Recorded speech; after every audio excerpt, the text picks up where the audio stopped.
When people first read the Allies of Humanity briefings, often they're very confused because the reality of life in the universe that it's revealing to us is very different than what we may have expected or what we think to be true.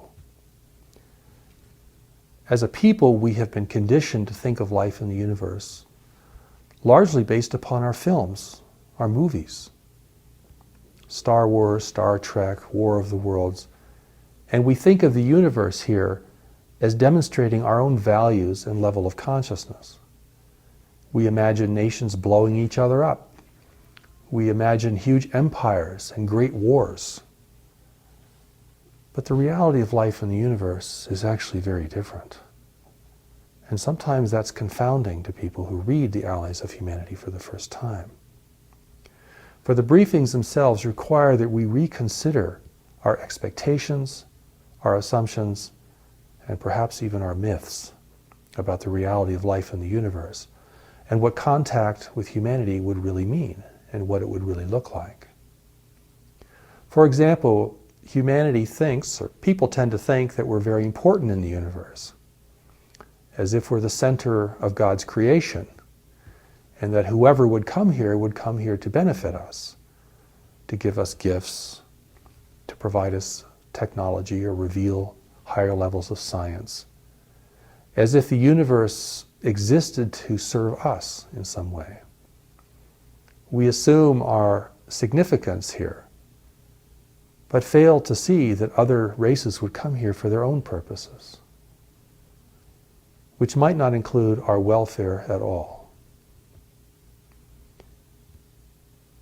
Another common idea that people have is that if a visiting race is not destroying us or attacking us, then they must be benign or beneficial, and that we should not fear them or be wary concerning them.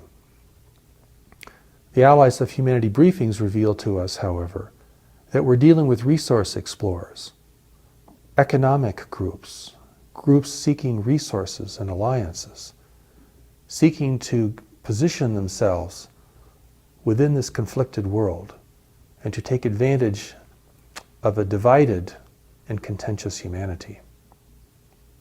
So naturally, they're not destroying us because we're part of the resource that they need. They're not destroying the world because the biological diversity of this world represents its fundamental wealth.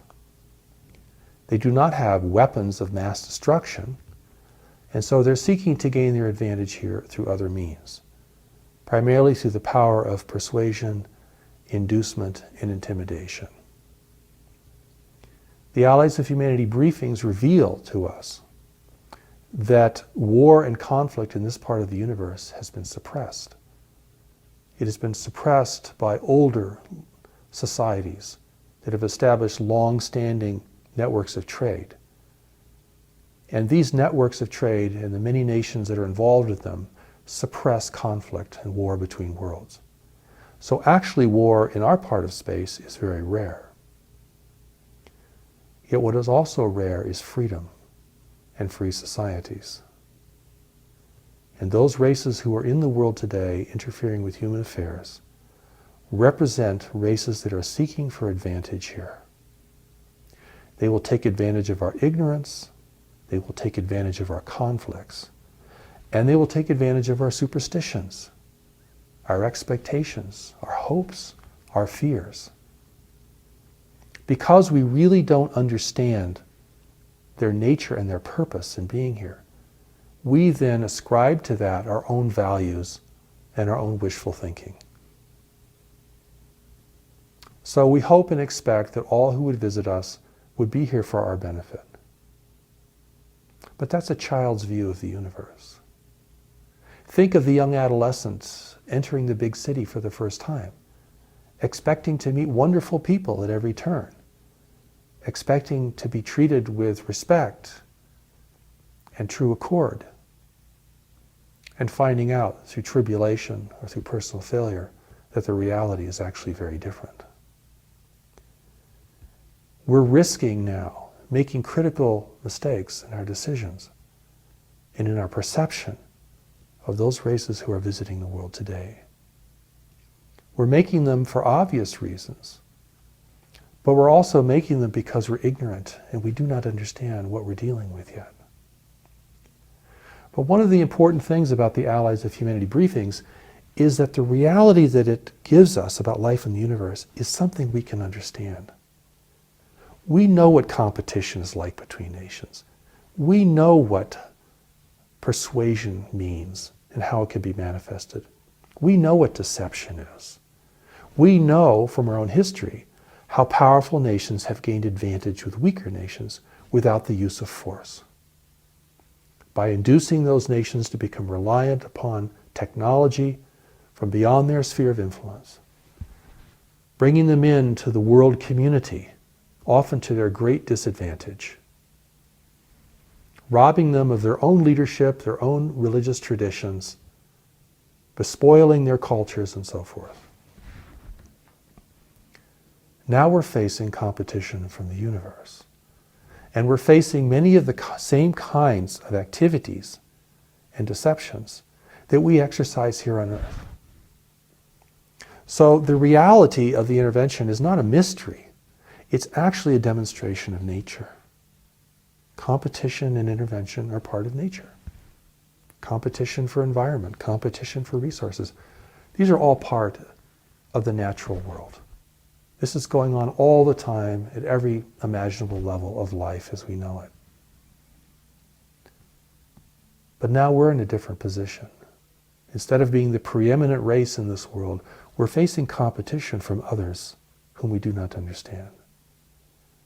We're facing intervention by races who want to remain secret, carry on their activities without human awareness or approval. And we do not realize the danger this poses to humanity's future and freedom. The Allies of Humanity briefings tell us what humanity will need to know and do in order to build human freedom and to secure it within this greater community of intelligent life into which we are now emerging. And it reveals to us, in terms we can clearly understand, what life is like and the competitive nature of life in the universe, and the skills that we must bring to bear to be able to function within this larger arena of intelligent life. For we're now the beginners in a great education, and this education cannot be provided by anyone here on Earth. It can only come from two sources. It either comes from God, or it comes from those races who could be beneficial to us in the future. This education is vital for our future and our destiny as a free race in the universe. We neglect it at our own peril. It comes to us in a form that is simple, clear, and understandable, and unambiguous. But to provide a message of this clarity, it necessarily must dispel our assumptions, our beliefs, and our expectations that are really out of accord with reality and with life as it truly exists.